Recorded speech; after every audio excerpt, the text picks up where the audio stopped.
Have you ever felt compelled to just stand in front of your 3D printer for like the first 25-30 minutes of a print? You know, just to make sure there's no failure at the beginning of the really long prints. You make sure all is good before you leave, and then you come back later, or worse the next morning, to find something vaguely resembling the flying spaghetti monster? And while I love my Ender 3v2, there are some problems with it. For example, the filament is constantly breaking because of the continual pressure on it due to the awkward position of the filament holder at the top. And as with any 3D printer in the 3 years I've had it, I've had a lot of failures. I've ruined everything from 3x3 dungeon tiles to airsoft pistols and even D&D miniatures. I don't usually throw them away though. I love kit bashing the failures into usable pieces. I absolutely love the failures just as much as I love my successes, just in a little different way. And that love comes from finding a new use for something that would otherwise just end up in our landfills and our dumps. Things like these orcs that only printed the tops before they failed. Or this sweet grim dark starting gate for my Gaslands game that I made from a failed @legs print. And that's not all. I also made these insanely cool turrets from the same failed prints. That's a twofer. But before we get too far down the rabbit hole, let's pause a second for some station identification.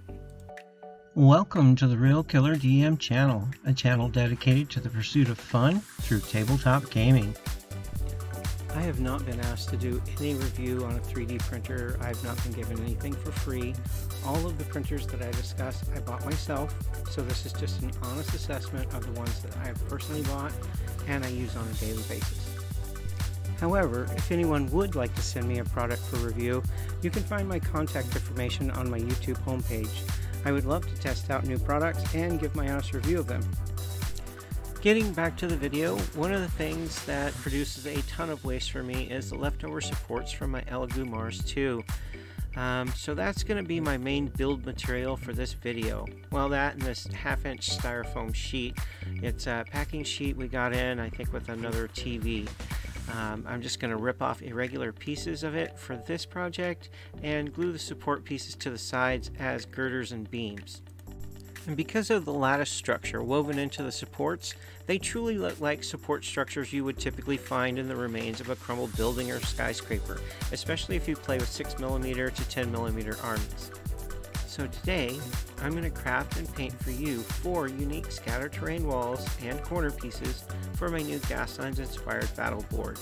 And when I'm done, I'm going to stage a decent sized battle scene for your viewing pleasure. Since this project is literally just gluing supports to the styrofoam to make freestanding structures, it's easy peasy, lemon squeezy, and anyone can do it.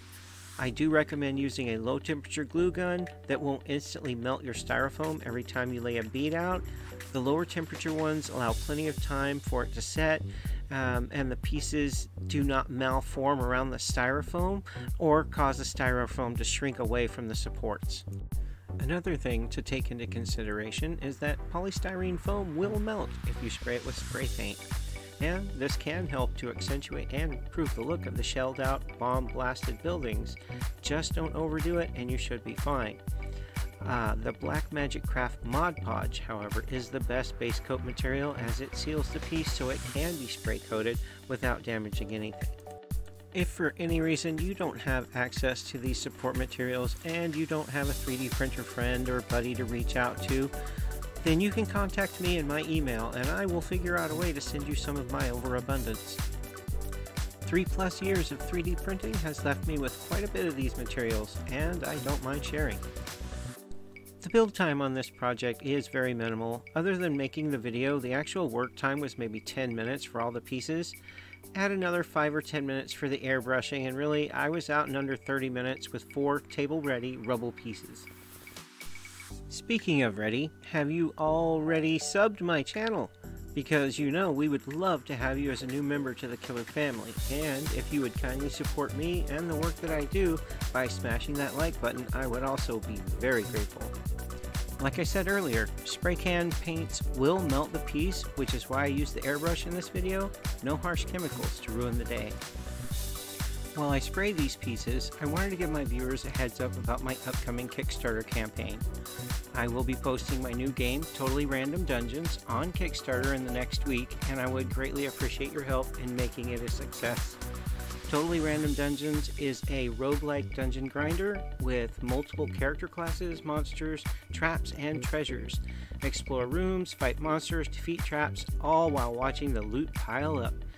The person who collects the most loot at the end of the game wins. It's tons of adventuring fun for the whole family. This was such an easy project that I was able to just totally unplug and lose myself in the work, and ultimately that's where I find my joy. Just being in the moment, enjoying the craft.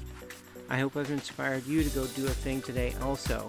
I'm going to give my voice a break now and let you enjoy the beauty shots. Thanks for stopping by, and I'll see you in the next video. Before I forget, I would also like to announce the winner of the contest for the dice tray or dice tower is Warghoul.